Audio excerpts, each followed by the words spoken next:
Hello दोस्तों, नमस्कार। Bridge education में आपका स्वागत है। आज हम बताएंगे आपको कि कोई क्वेश्चन आता है रीजनिंग के बारे में बताएंगे कि रीजनिंग का अगर कोई क्वेश्चन आता है तो आप उसे कैसे सॉल्व कर सकते हैं। एक आसान तरीका बताएंगे आपको जो कि आपको हेल्प करेगा। स्टाफ नर्स की जो 26 नवंबर को एग्जाम है उसमें रीजनिंग के 10 क्वेश्चन आएंगे रीजनिंग के, ठीक है।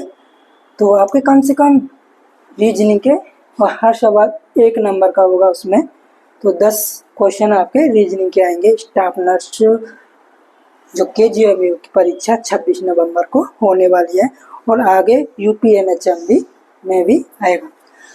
तो सवाल कुछ इस टाइप के आते हैं कि कूट भाषा में यदि ADETP को DGHWS के रूप में कोडित किया जाता है और GVMN को JYPQ के रूप में लिखा जाता है, तो उसी कूट भाषा में DTPQ UV को कैसे लिया जाएगा, ठीक है।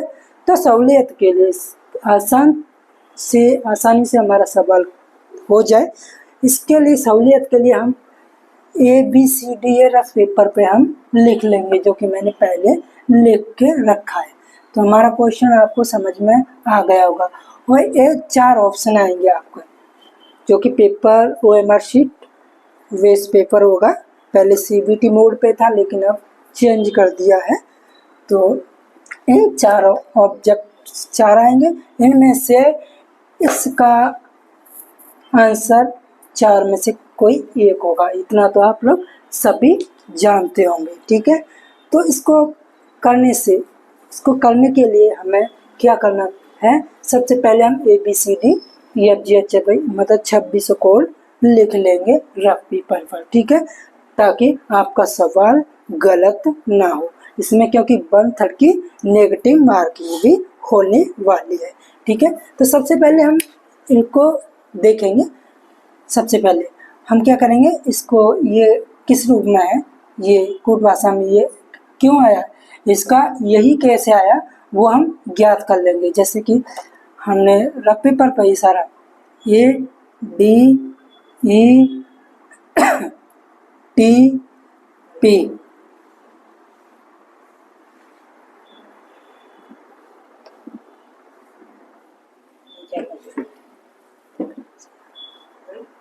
सही आ रहा देखना, बड़ा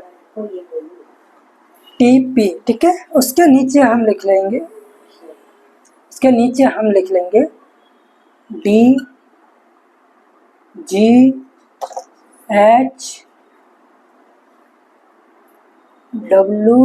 S,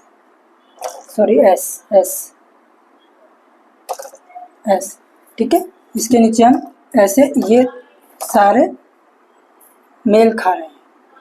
कैसे आए इसका, ये कूट भाषा में ये कैसे आया, इसका ADETP का DGHWS कैसे आया, हम पहले ये ज्ञात करेंगे, ठीक है।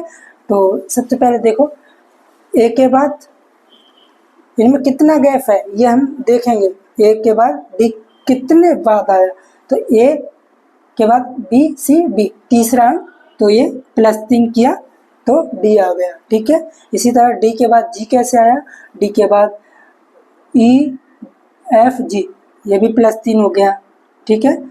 इसी टाइप से E के बाद देखेंगे H कैसे आया, E F G H, ठीक है, +3 ये भी हो गया, ठीक है, तीसरा ये है।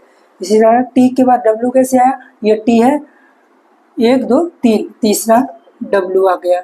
इसी तरह P के बाद S कैसे आया, P ये रहा तो Q आ रहा है ST, ये भी तीसरा अंक है, ठीक है। इसलिए इनमें A के बाद तीसरा जो शब्द है वो इस तरह आ गया, ठीक है। इसी टाइप से इसका जैसे GVMN और JYPQ इसका इसको ये भी कैसे आया, उसमें भी ये भी हम देख लेते हैं। जैसे ये GVMN इसका कूट भाषा ये हो गया JYPQ, पी और क्यू। ठीक है, ठीक है, इसका भी हम देख लेंगे। इसी से होगा सारा कुछ। ABCD लिख लोगे तो आसानी से आप सब कुछ देख सकते हो, सब कुछ अच्छे से कर सकते हो। ठीक है, तो जी के बाद जे कैसे आया, GHIJ, ये भी +3, तीसरा ये। V के बाद Y कैसे आया, ये V है, 1 2 तीसरा ये है।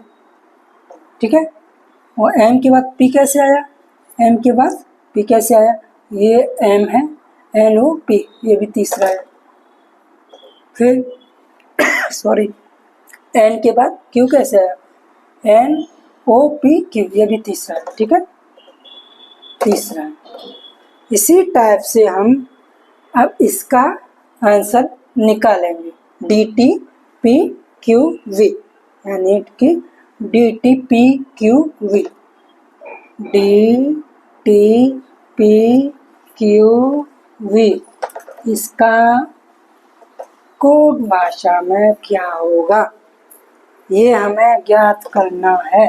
यहाँ पे क्या आएगा, जो कि इन चारों ऑब्जेक्ट्सों में से है, चारों में से है, तो हम यहाँ पे ये लिख लेंगे। ठीक है, अच्छे से लिख लेंगे हम। देखो, यहाँ D लिख लिया, यहाँ T लिख लिया, यहाँ P लिख लिया, यहाँ Q लिख लिया, यहाँ V लिख लिया। ठीक है, तो ये जैसे +3 करने पे आया था, उसी टाइप से इनके नीचे भी +3 कर लेंगे हम लोग। D के बाद तीसरा अंक कौन सा होगा, EFG, तो इसका D का G हो जाएगा। T के बाद तीसरा अंक कौन है, T के बाद तीसरा 1 2 3 TUVW। ठीक है, यहाँ W आ गया। +3 करते जाओ आप, तो आपका आंसर क्लियर आ जाएगा। जैसे कि +3 करेंगे हम। अब P के बाद तीसरा शब्द कौन सा होगा, P के बाद यहाँ हमने P देख लिया, QRST। ठीक है, S आएगा। ठीक है, QRS। ठीक है, अब Q के बाद तीसरा अंक कौन सा होगा, Q के बाद RST, यहाँ पे T आ जाएगा। V के बाद तीसरा अंक कौन होगा, V के बाद 1 2 3 बाई।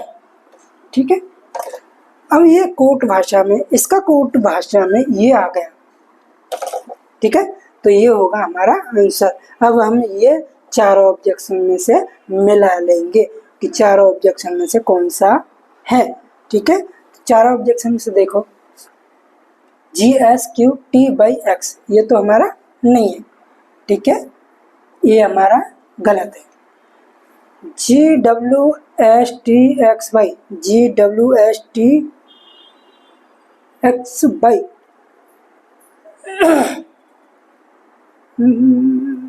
सॉरी, गलत कुछ अंक रह गया क्या,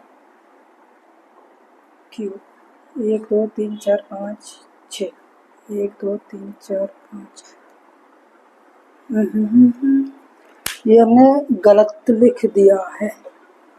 DTPQ, यहाँ U आएगा, सॉरी दोस्तों, यहाँ U आएगा, यहाँ V, एक शब्द रह गया था हमारा। अब V के बाद तीसरा अंक कौन सा होगा, V के बाद तीसरा V के बाद तीसरा अंक कौन सा होगा, VWXY, यहाँ पे Y आएगा और इसकी जगह पे X आएगा, यहाँ X आएगा। ठीक है,